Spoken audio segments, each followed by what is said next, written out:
Gate भी clear किया हुआ है, तो मेरा मैथ्स तो पहले से ही स्ट्रांग था ही, मैथ्स और रीजनिंग। ठीक है, तो उस तरह से मैंने स्टार्टिंग में ऐसा किया कि स्टार्टिंग मैंने सब मेरा जो बेसिक है वो मैंने क्लियर करने का ट्राई किया। के प्री के मॉक्स में मेरे 100 में से 27 मार्क्स, 30 मार्क्स, 26 मार्क्स ऐसे ही आते थे।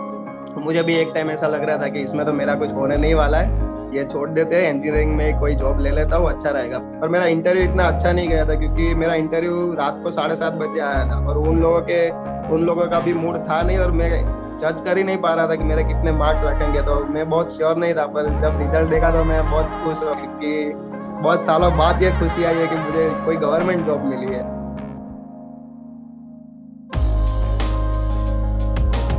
Hello everyone, this is Meenakshi and welcome to Guidely guys. आज हमारे साथ हैं यहाँ पर रवि थोरिया, जिन्होंने रिसेंटली अभी आईबीपीएस पीओ और क्लर्क का एग्जाम यहाँ पर क्लियर किया हुआ है। तो सबसे पहले रवि को कॉन्ग्रेचुलेशन, बहुत बहुत बधाई हो आपको कि आपने थैंक यू मैम। इस जर्नी को कंप्लीट किया। तो गाइस देखो, ये इंटरव्यू बहुत ज्यादा इंपॉर्टेंट रहने वाला है, क्योंकि आपके बहुत सारे डाउट ऐसे होते हैं जब आप प्रिपेयर कर रहे होते हो। तो अभी जो रिसेंटली जिन्होंने एग्जाम क्लियर किए होते हैं वो आपको बहुत अच्छे से गाइड कर पाते हैं।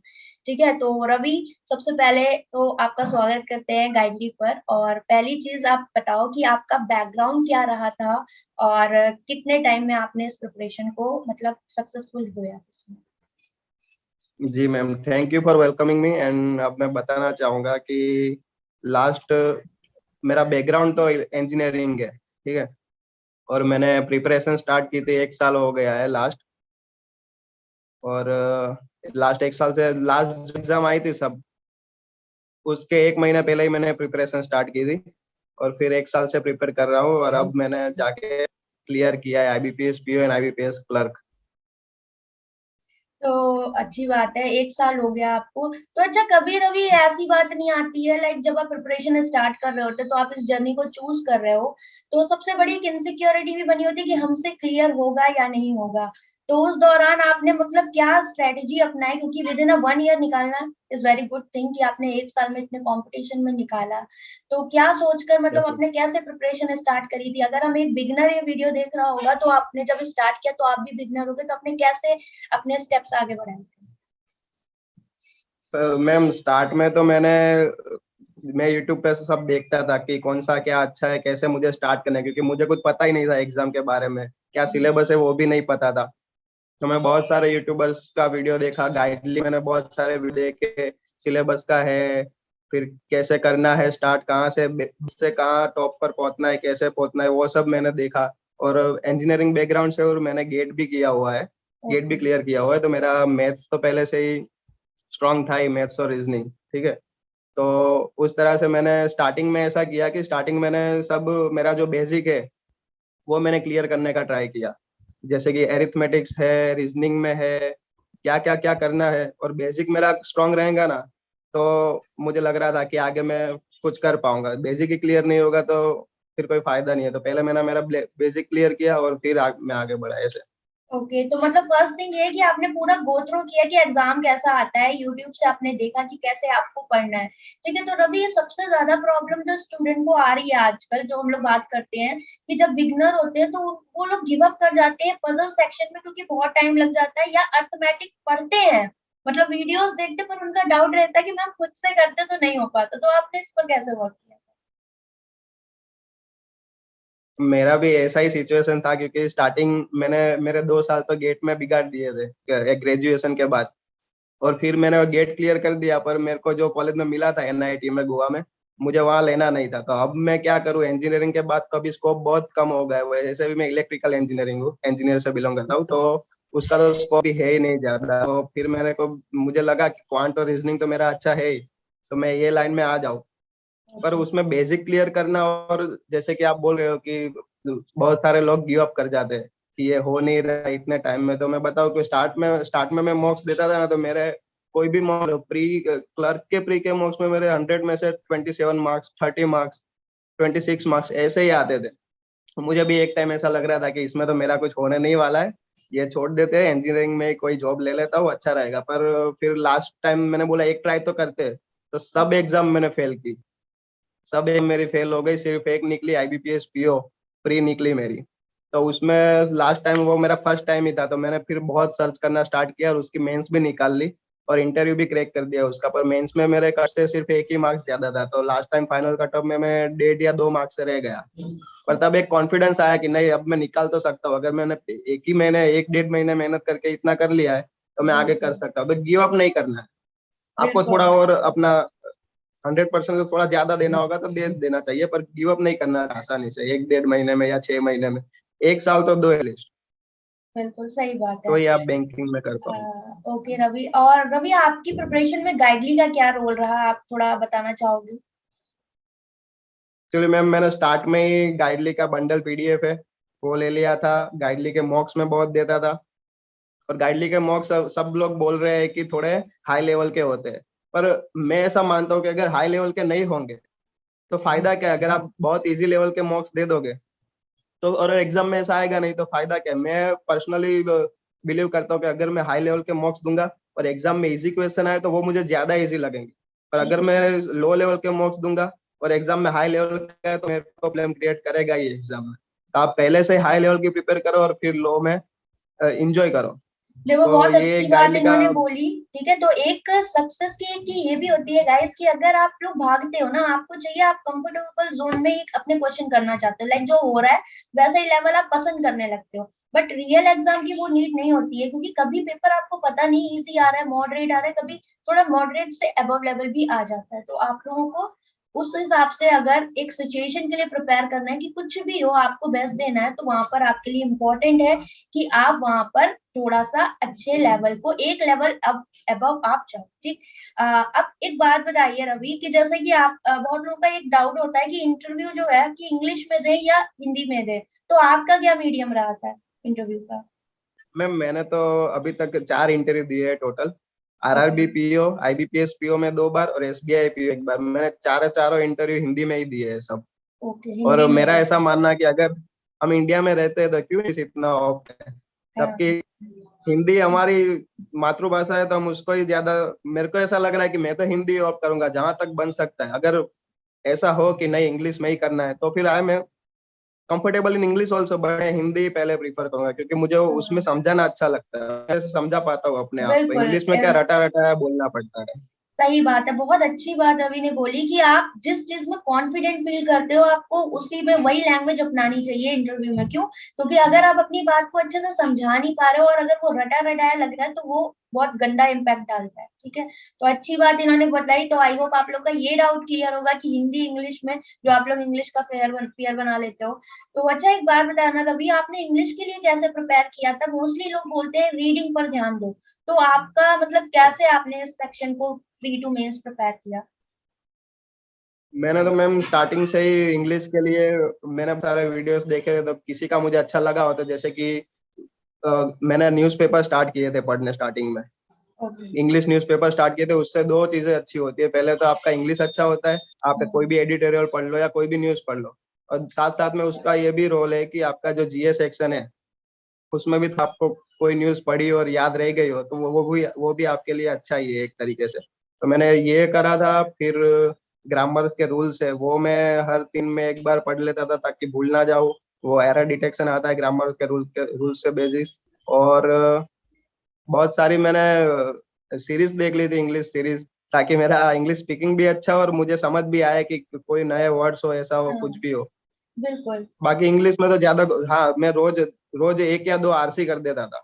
आरसी क्योंकि करते आरसी थे। करने से क्या होता है, हाँ आरसी सॉल्व कर देता था खुद। या तो आरसी ना मिले तो मैं कहीं भी बंडल पीडीएफ में तो है ही बहुत सारी, ठीक है, पर अगर कहीं दूसरे भी में जाना हो तो मैं कहीं से भी ढूंढ के अपने आप क्वेश्चन निकाल के वो पढ़ता था। क्योंकि आरसी से क्या फायदा होगा कि आप फिल इन द ब्लैंक्स भी कर पाओगे, क्लोज टेस्ट भी कर पाओगे, वो सब अंदर ही आ जाएगा, आपको एक आइडिया लगने लगेगा कि आगे क्या होने वाला है, आगे क्या आ रहा है, तो fill in the blanks and cloze test आप इजीली करोगे उससे। बिल्कुल, बहुत अच्छी बात इन्होंने बोली कि आरसी अगर आप लोग डेली बेसिस पे प्रैक्टिस करो, वो डेली एक दो आरसी प्रैक्टिस करते थे। तो गाइस देखो, अगर आप आरसी कर रहे हो तो एक तरह से आपका एडिटोरियल का पूरा फ्रेम हो गया। ठीक, आपने उस पर बेस्ड एक्सरसाइज भी कर ली जिसमें आपको क्वेश्चंस मिल गए, और अब आरसी में सब कुछ आने लगा है, क्लोज टेस्ट लाइक भी होता है आपका, उसमें इन्फ्रेंस बेस्ड क्वेश्चन भी, सिनोनिम्स एंटोनिम सब मिलता है। ठीक है, तो अच्छा तरीका है आपकी इंग्लिश, आप इस तरह से प्रिपेयर कर सकते हो जो भी बिगनर्स हैं या जिनको इंग्लिश में प्रॉब्लम होती है। ठीक है, तो इसके बाद अब एक बात ये पूछूंगी रवि कि आपने यूजुअली स्टूडेंट पूछते हैं कि मैम कितने मॉक दें, प्री के और मेंस के, तो इस चीज पर आप क्या बोलना चाहोगे? आपका क्या एक्सपीरियंस रहा, कितने मार्क्स दिए आपने? स्टार्टिंग में मैं बहुत गलती करता था क्योंकि मुझे मॉक्स देने में डर लगता था, मेरे मार्क्स नहीं आते थे इसलिए। पर फिर मैं सोचा मार्क्स नहीं आते चलो पर मॉक्स तो देनी है। फिर मैं मुझे ऐसा इंटरेस्ट आने लगा ना अंदर से, मैं दिन ज्यादातर इतने लोग देते नहीं है पर मैं दो तीन मॉक्स देने लगा था अच्छा, और एक उससे दिन मेरी में? स्पीड बढ़ी। हाँ, मैं गाइडली से तो बहुत मॉक्स देता और गाइडली वाले बहुत मॉक्स देते भी है अंदर। हाँ, उससे मैंने बहुत मॉक्स दी। फिर दिन के दो तीन तो मैं दे ही देता था और उससे मेरी स्पीड बढ़ रही, एक्यूरेसी बढ़ी और अंदर से मुझे अब फिर ऐसा लगने लगा था कि नहीं, मेरे मेरे को मॉक नहीं और मेरे मार्क्स देखने हैं कितने आते हैं। वो एक एक्साइटमेंट बढ़ता है वो अगर मैं यूज दिन टू में हो दो तीन जाता है मॉक्स ना दे रहा हूँ तो। इंसान। तो ये बहुत अच्छी हाँ, चीज है कि मॉक टेस्ट देना बहुत इंपॉर्टेंट है, ठीक है, अच्छी चीज है। और बहुत आपने इम्पोर्टेंट। मेंस के मॉक टेस्ट कब स्टार्ट किए थे? प्री के बाद स्टार्ट किए थे या आप देते रहते थे पहले से? मैंने मैम प्री के बाद ही स्टार्ट किए थे क्योंकि बहुत लोग बोलते हैं कि आप प्री के साथ साथ मेंस की प्रिपरेशन करो। पर मेरा वो कभी रहा ही नहीं है कि मैं साथ में करूँ, क्योंकि क्या है कि अब अगर आप मेंस की भी करने लगोगे, बच्चे होते हैं कि सबका सुन लेते हैं और प्री के साथ साथ मेंस की भी करते हैं और वो प्री ही नहीं निकाल पाते, तो फिर क्या हाँ, मतलब है मेंस का।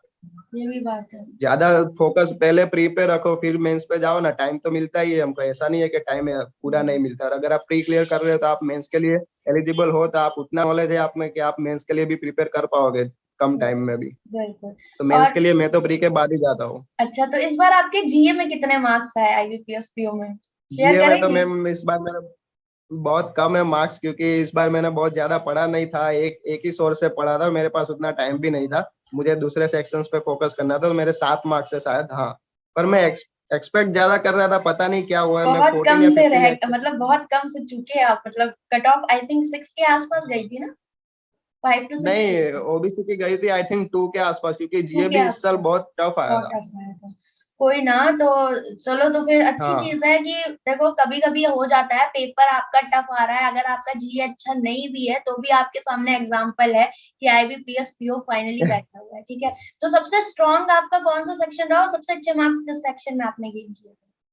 सबसे अच्छे मार्क्स मैम मेरे क्वांट में रहे, Quant 29 में? आउट ऑफ 60 रहे मेरे marks. Okay, very good, that 29 is very good marks and अच्छी चीज है। तो आप थोड़ा सा गाइड करना चाहोगे अर्थमेटिक को लेकर कि स्टूडेंट्स को क्या करना चाहिए? अगर मान लो वो टॉपिक वाइज पढ़ लेते हैं ना, जैसे परसेंटेज पढ़ लिया, फिर उसके बाद ratio proportion and all, then उसके बाद जब वो खुद से प्रैक्टिस कर रहे हैं या फिर वो डायरेक्ट मॉक टेस्ट पे मूव कर जाते हैं, तो आप यहाँ पर, आपने भी तो ये जर्नी कहीं ना कहीं स्टार्ट करी होगी, चलिए आपने गेट के टाइम पे स्टार्ट करी होगी, तो आप इसके लिए क्या गाइड करना चाहोगे उनको कि कैसे अर्थमेटिक को फोकस करें?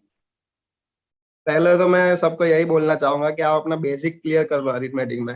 ऐसा नहीं है कि कोई क्वेश्चन है और कोई भी किसी का भी सर या मैम का आपने देखा और सिर्फ फॉर्मूला रट लिया और वही हाँ, फॉर्मूला आप तो अंदर लेके चल रहे हो कि ये क्वेश्चन आया तो ये फॉर्मूला लगा लूंगा। एग्जाम में ऐसा नहीं होता है, कोई थोड़ी अलग दिया तो आप लोग अटक जाओगे उसमें। तो आप अपना बेसिक स्ट्रॉन्ग रखोगे ना तो आपको वो क्वेश्चन में प्रॉब्लम नहीं होगी। शायद फॉर्मूला से ना हो तो आप कन्वेंशनल मेथड से भी जा सकते हो और आपका क्वेश्चन सोल्व कर सकते हो। तो मेरा तो यही पहले था कि मैं बेसिक क्लियर कर लूँ और फिर मैंने बहुत सारी अपनी भी टेक्निक डेवलप की जिससे मुझे टाइम कम लगे उस एरिथमेटिक्स में।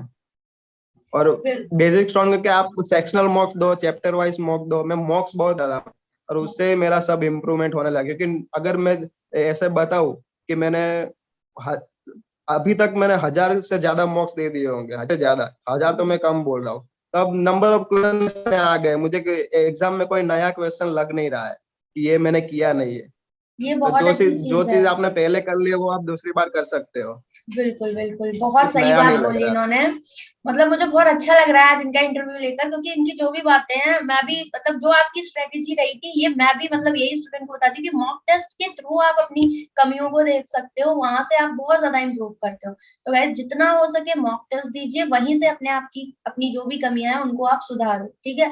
और एक चीज और पूछूंगी कि क्रिटिकल रीजनिंग, ठीक है, बहुत सारे स्टूडेंट इसको स्किप कर देते हैं, तो आईबीपीएस पीओ में भी आया होगा, आरआरबी में भी आया, एसबीआई में भी, तो आपने क्या इस पे किया था वर्क? आपने वर्क किया था, इसको अटेंड किया था एग्जाम में?